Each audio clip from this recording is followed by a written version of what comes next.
Welcome to Bommi சமையல். நம்ம சேனல்ல என்ன பண்ண போறோம்னா கேக்கு தாங்க பண்ண போறோம். ரவை கேக்கு பாருங்க. ஒரு கப்பு ரவை எடுத்திருக்கேன். அதை நல்லா மிக்சியில் போட்டுக்கலாம்.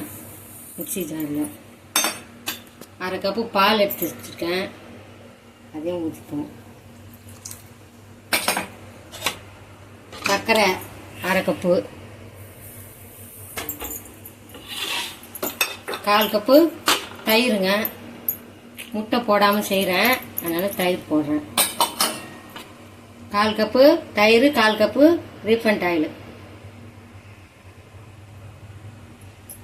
எல்லாம் ஒரே கப்பில் எடுத்துங்க. நான் எல்லாம் ஒரே கப்பில் எடுக்கிறேன். 1/2 ஸ்பூன் போட்டுக்கிறேன்.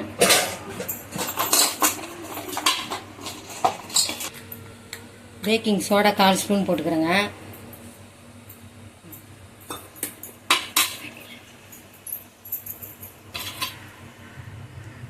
வெண்ணிலா எசன்ஸ் ஒரு 1/2 ஸ்பூன் ஊற்றிக்கலாம். ஃப்ரிட்ஜில் இருக்க பண்ண முடியும். ஏலக்காய் இருந்தால் நீங்கள் ஏலக்காய் கூட போட்டுக்கலாம். கட்டியாக இருக்குது ஃப்ரிட்ஜில் வச்சு. ஒரு 3/4 ஸ்பூன் ஊற்றுறேங்க வெண்ணிலா எசன்ஸு. அவ்வளோதாங்க. எல்லாத்தையும் போட்டு நம்ம நைஸாக அரைச்சி எடுத்துக்கலாம். பாருங்கள், அரைச்சி எடுத்தாச்சு. ஒரு 15 நிமிஷம் நல்லா அரைச்சி எடுத்தாச்சு. இந்த அளவுக்கு நைஸாக. இப்போ இது ஒரு பவுலில் ஊற்றிக்கலாம். இந்த அளவுக்கு தண்ணி தாங்க இருக்கும். ஒரு 10 நிமிஷம் நம்ம மூடி வைக்க போகிறோம். திக்காகும். ரவை போட்டிருக்கோம்ல, திக்காகும். முட்டை போடாமல் நல்லா தயிர் ஊற்றி செய்யலாங்க. தயிர் போட்டால் நல்லா சாஃப்டாக இருக்கும். அதனால தான் தயிர் போடுறோம். முட்டைக்கு பதிலாக வச்சுக்கலாங்க. ஒரு 10 நிமிஷம் மூடி வைக்கலாம். பாருங்கள், 10 நிமிஷம் ஆயிடுச்சு. இப்போ எவ்வளோ திக் ஆயிடுச்சு பார்த்தீங்களா? இப்போ கொஞ்சம் தண்ணியாக இருந்தது, இப்போ திக் ஆயிடுச்சு. பாருங்கள், மிக்சியில் அடித்து நம்ம பண்ணாலுமே போதும். ரொம்ப கலர் கொடுத்தாங்க. இப்போது பட்டர் ஷீட்டு போட்டுக்கலாம். இல்லை நெய் தடவிக்கலாம். பட்டர் ஷீட்டு இல்லைன்னா நீங்கள் மைதா மாவு நெய் தடவிட்டு மைதா மாவு கூட போட்டு தட்டிட்டு செய்யலாம்.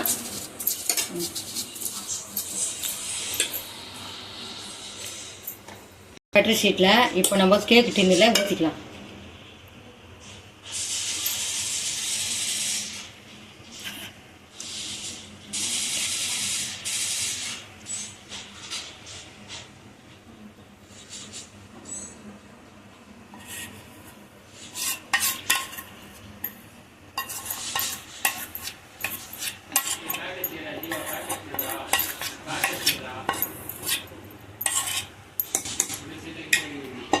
இப்போ நல்லா தட்டி விட்டுக்கலாம். குக்கர் வச்சு நான் குக்கரில் தான் செய்ய போகிறேன். 5 நிமிஷம் சூட் பண்ணியாச்சு. அது உள்ள ஒரு ஸ்டாண்ட் வச்சுருக்கேன். ஸ்டாண்டில் தூக்கி நம்ம வச்சுப்போம்.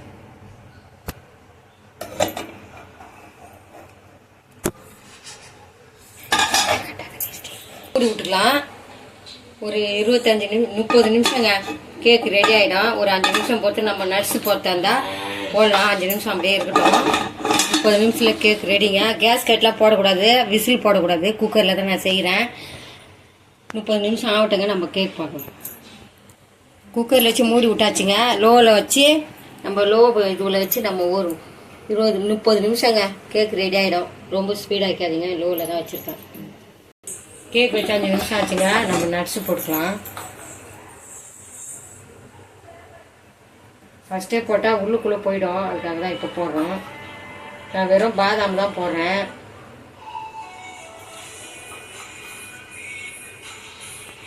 மூடி விடலாம். ஆயிடுச்சு. கேக் ரெடி ஆயிடுச்சா பார்க்கலாம்.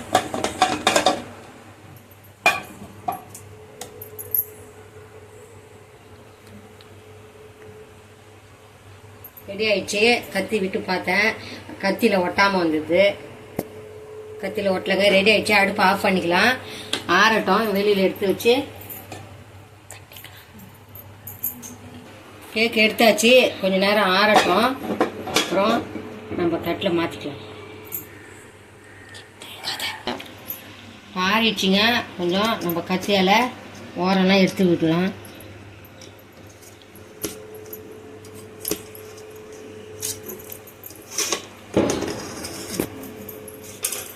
எடுத்து கவுத்துடலாம். சூடாக தான் இருக்குது, வருதா என்னன்னு தெரியல. ஆறட்டும், நல்லா சூடு. கவுத்தாச்சு தட்டில். சூப்பராக வந்துடுது கேக்கு. பாருங்கள், பட்டர் ஷீட் எடுத்துருவோம்.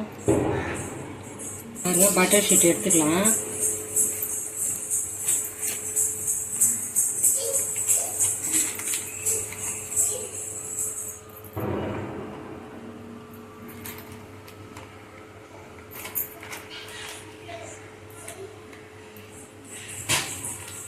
ஷீட் எடுத்தாச்சு, சூப்பராக வந்துடுது கலராக. இப்போ நம்ம திருப்பி போட்டு சூப்பராக வந்துருக்கு. கட் பண்ணிக்கலாம்.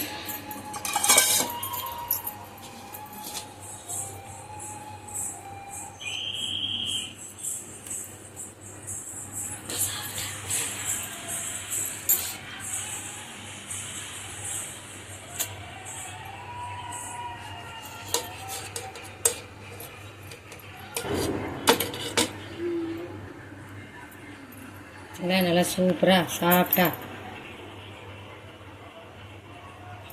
சூப்பராக வந்துருக்குது கேக்கு. அவ்வளோதாங்க, ரவை கேக்கு ரெடி ஆகிடுது முட்டை போடாமல். நீங்களும் உங்கள் வீட்டில் செஞ்சு பாருங்கள். நிறைய பேர் செஞ்சுருக்காங்க, ஆனால் நானும் சரி பசங்க கேட்டதுன்னு வெறும் ரவையை வச்சு செஞ்சுருக்கேன். அவ்வளோதான். இந்த வீடியோ பிடிச்சிருந்தா லைக் பண்ணுங்கள், ஷேர் பண்ணுங்கள், கமெண்ட் பண்ணுங்கள். கேக் முடிச்சிட்டோம், கேக் கட் பண்ணியாச்சு. சூப்பராக வந்துருக்கு பாருங்க, நல்லா சூப்பராக அரிஞ்சி போல். அவ்வளோதாங்க, கேக்கும் கட் பண்ணி ஆயிடுச்சு. அவ்வளோதாங்க, இந்த வீடியோ முடிச்சிக்கலாம். பிடிச்சிருந்தா லைக் பண்ணுங்கள், ஷேர் பண்ணுங்கள், கமெண்ட் பண்ணுங்கள், சேனலுக்கு சப்போர்ட் பண்ணுங்கள். நன்றி, வணக்கம்.